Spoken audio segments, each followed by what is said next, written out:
हे तुमच्या काय लक्षात आलं, फ्रेज क्लॉच करणं अपेक्षित आहे का नाही रे? पायानं. आणि तुम्ही पाया स्किप केलाय.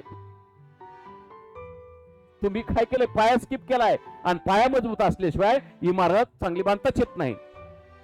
समजा पाया मजबूत नसेल आणि तुम्ही इटावर असल्या आणि तुम्ही कलर बिलर दिला, शो असा कलर बिलर असा दिला, झालं असं भारी भारी वाटतंय लगेच. ती एक पावसाळा टिकल, दुसऱ्या पावसात कॉलेप्स.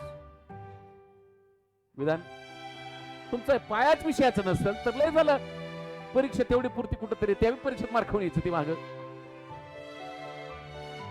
म्हणजे स्पर्धा परीक्षेचा अभ्यास करत असताना काय करायला पाहिजे सांगा? बेसिक्स. बेसला वर्ष 6 महिने जाऊ द्या, पण पुन्हा एक परीक्षा नापास नाही झालं पाहिजे. अरे कळते का मी काय म्हणतो ते?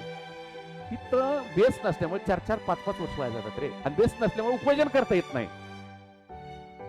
विधान. आणि पोरग म्हणतोय अवघड आहे परीक्षा. अवघड नाही आहे, वे प्रॉपर नाही आहे.